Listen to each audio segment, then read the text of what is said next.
Ignore the first bit.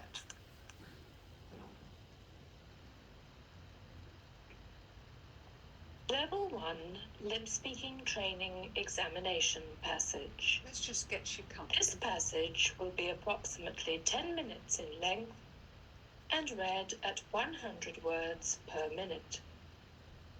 Please adjust the volume to your satisfaction and sit back and make eye contact with the examiners. Ready?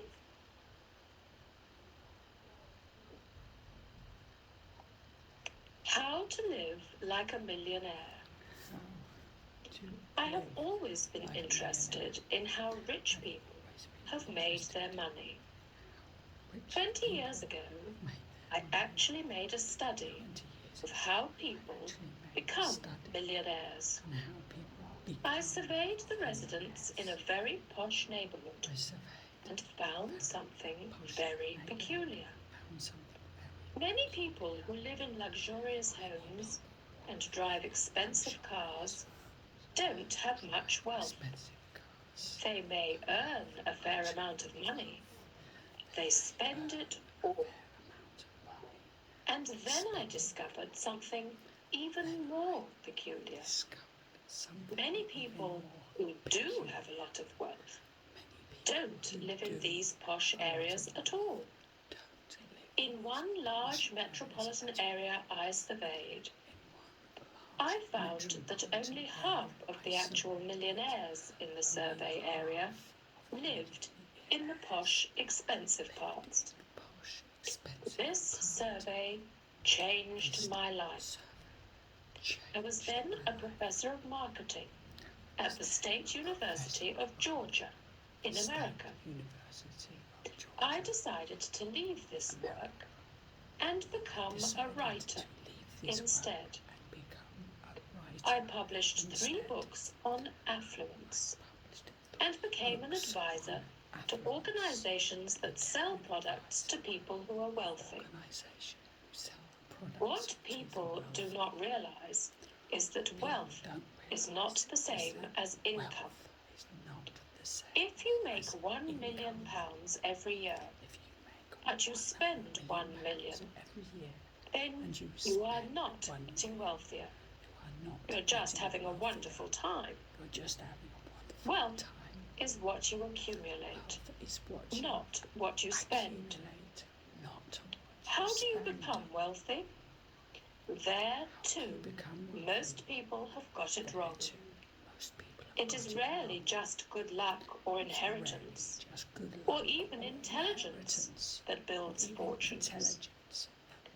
Wealth is more often the result of hard work, perseverance, and, most of all, self-discipline. I'm not trying to say that millionaires are boring people. They may be by Hollywood standards, but they have something very exciting to teach us about money. Attitude is the greatest difference between millionaires and the rest of us. I've also learned that the rich follow certain rules. They feel you should live below your means. The most successful accumulators of wealth spend far less than they can afford on holidays, houses, cars, and entertainment. Why? Because these things offer very little return on their investments. Sometimes nothing at all. The wealthy prefer to put their money into businesses and investments. As many millionaires see it, a luxury home is a bad investment. Why pay £500,000 when you can live just as comfortably in a home costing £250,000? You can then invest the rest and earn interest. Millionaires know that when you buy a luxury house, you are buying a luxury lifestyle too. Your rates are high. Your insurance is high. Your services cost more. The only thing worse than a big house, say some millionaires, is the flood of problems that come with it. The rich man's attitude can be seen in the car he drives. Many drive old, unpretentious vehicles. Samuel Walton was the founder of an enormous chain of supermarkets, drove a pickup truck. Most millionaires measure their success by their net worth, not by their income. Instead of taking their money home, they plough as much as they can back into their businesses, shares, or other assets. Why? Because the government does not tax wealth. It taxes your income. More income you bring home, the more government takes. The person who piles up their net worth fastest usually puts every penny he can into investments, also reinvesting the income from those investments. Those who are best at accumulating wealth are usually those who pay careful attention to their money and get professional advice. Those who spend on cars and houses tend to ignore any advice they're given. In fact, the people who don't spend money on luxurious lifestyle are just the sort of people who are prepared to pay for sound legal and financial advice. Such people are always on the lookout for new investment possibilities. The most mysterious part of wealth accumulation may be this sort of sixth sense that millionaires develop for fresh opportunities.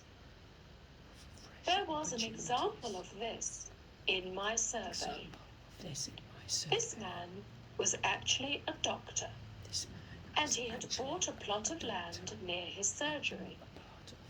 It was derelict, and there were apparently no plans for development. People assumed that he would, one day, build a new surgery there. But he had never actually given this as his reason for buying. When asked, he replied that it could one day be developed into something worthwhile for the community. Within 3 years, there was a brand new shopping centre over the road on his site, which was in great demand for a car park. You may ask where he got this information.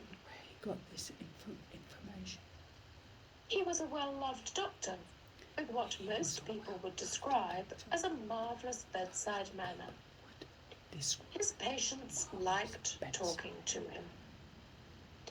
We can only assume that he picked up information besides their symptoms when he was having a chat.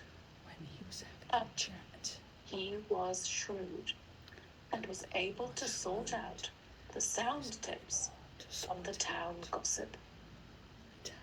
Those people who are rich and have done it all on their own usually have very clear goals for their money. They may want to retire early or to leave some inheritance for their children. The goals are not always the same. They vary.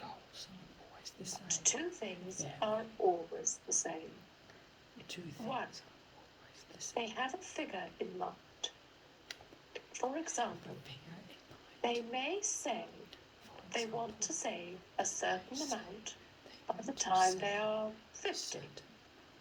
And two, they work without hesitation towards that goal. You can start developing a plan now. It doesn't matter how old you are. Ask yourself how much you want to save and by when. Then work out how much you need to save every year to achieve that goal. You will surprise yourself. If you save and accumulate wealth rather than just spending your income, that luxury home of your dreams will not seem such a good idea after all. Well done.